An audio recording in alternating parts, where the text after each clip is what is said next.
मैं हनुमान जी का कहानी सुनाने जा रही हूँ। इस कहानी का आप लोग जरूर सुनिएगा। एक ब्राह्मण था। उस ब्राह्मण का 4 बेटे था। चारों बेटा का विवाह करा चुका था। चारों का संतान भी हो चुका था। उस ब्राह्मण ने हनुमान जी का भक्त थे। हनुमान जी का पूजा करते थे। उस ब्राह्मण का संसार में कुछ दरिद्रता के कारण उस ब्राह्मण ने दुखित रहता था।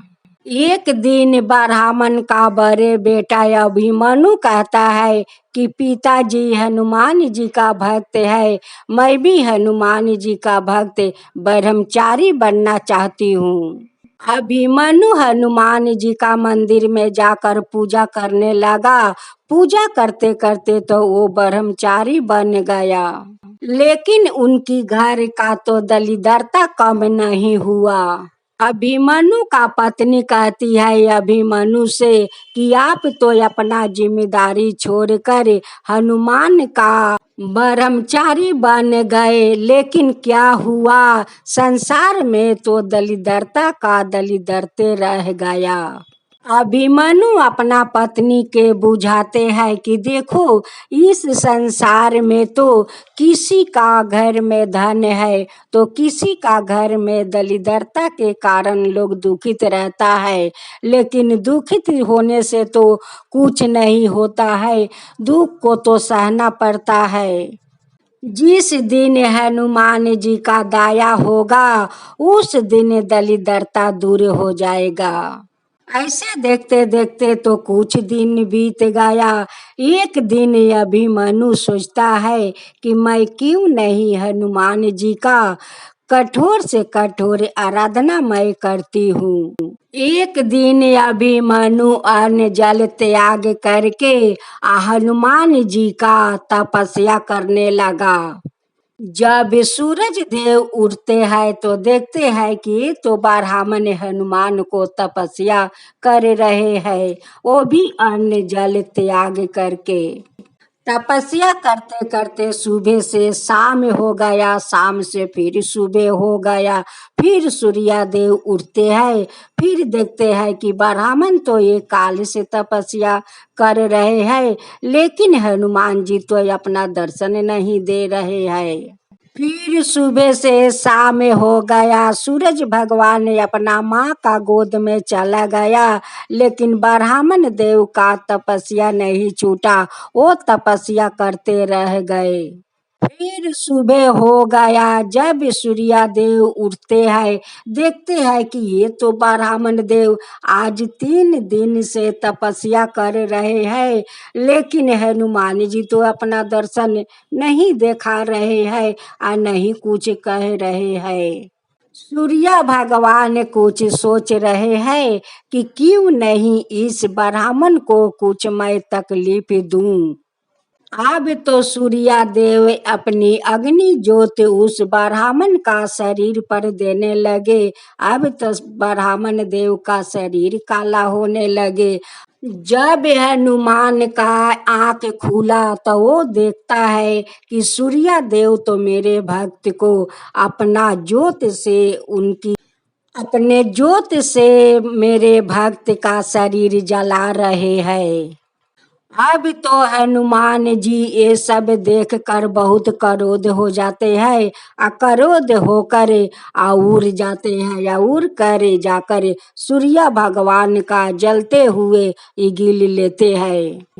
हनुमान जी अभिमन्यु का सामने आकर प्रकट होते हैं और कहते हैं कि भक्त आँख खोलो, आज तो मैं तुम पर बहुत प्रसन्न हूँ। तुम्हारा श्रद्धा भक्ति इस तपस्या को देखकर मैं बहुत प्रसन्न हूँ।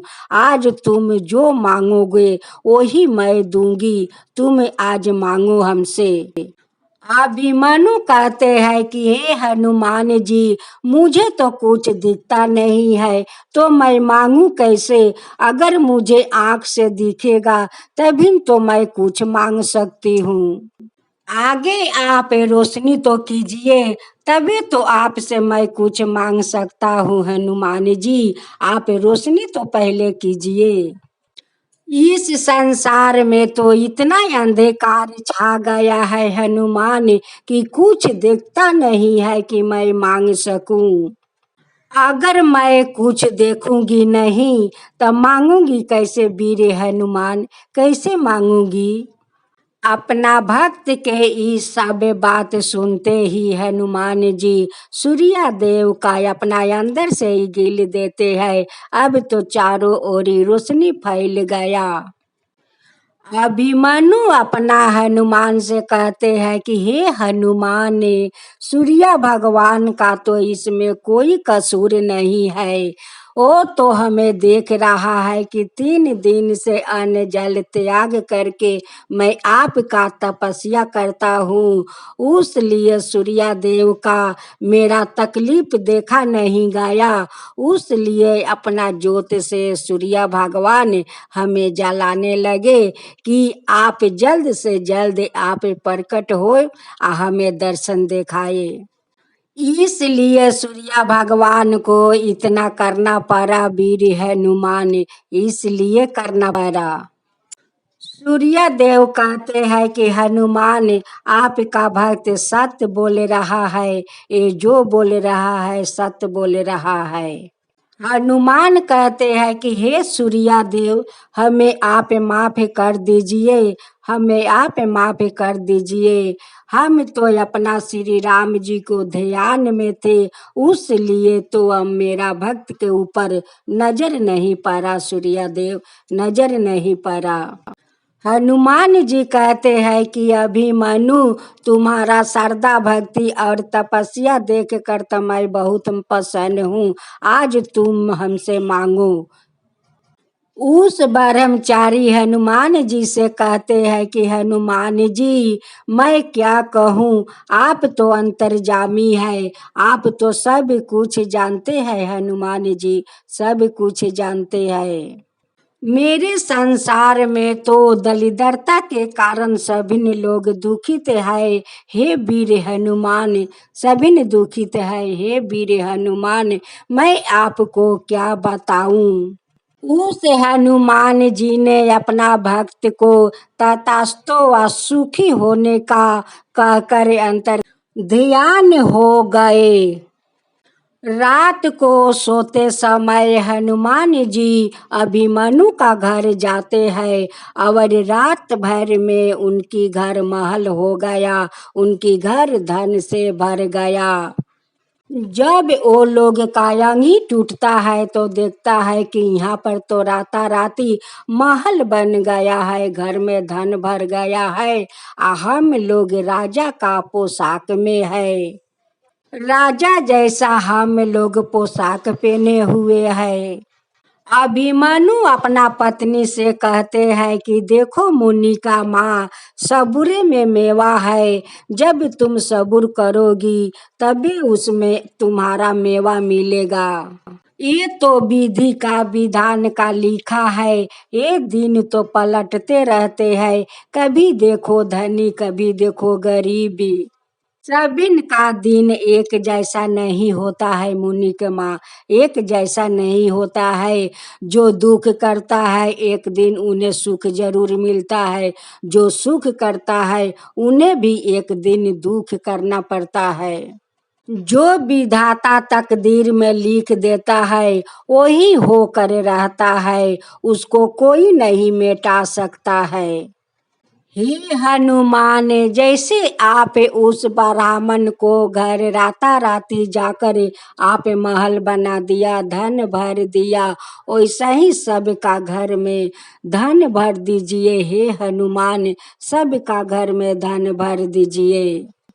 ऐसे एक कहानी और कहा जाता है।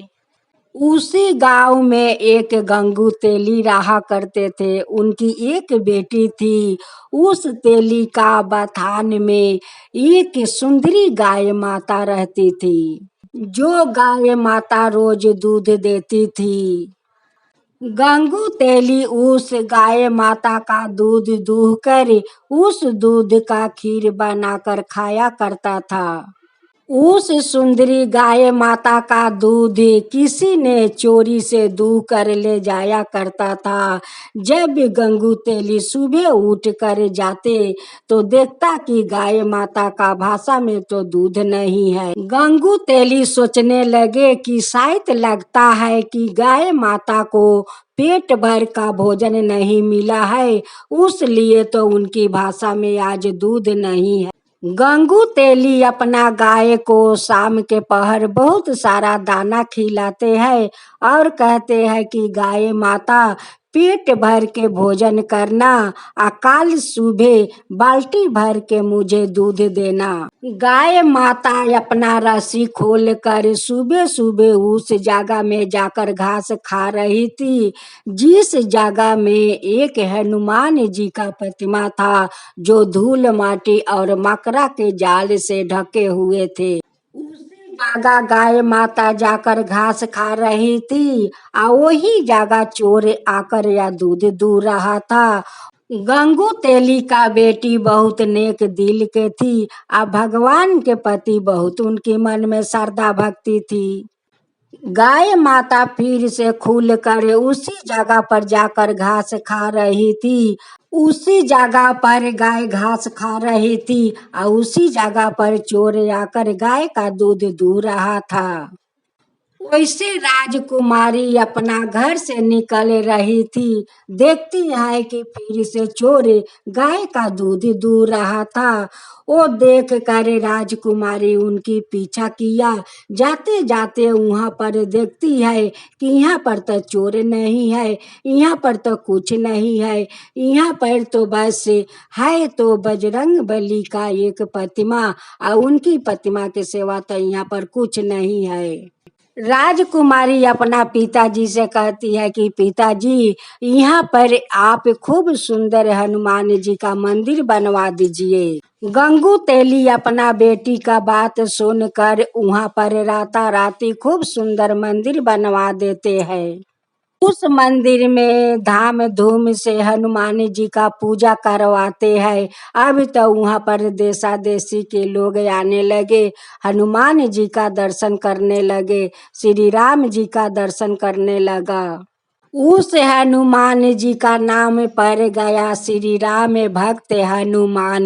उस हनुमान जी का श्री राम भक्त के नाम से जाना जाता है। श्री राम अयोध्या हनुमान भक्त के नाम से जाना जाता है। जो श्री राम हनुमान का गाथा सुनाता है, जो सुनता है, जो हुंकारी पढ़ता है, उन सब का ऊपर कृपा कीजिए।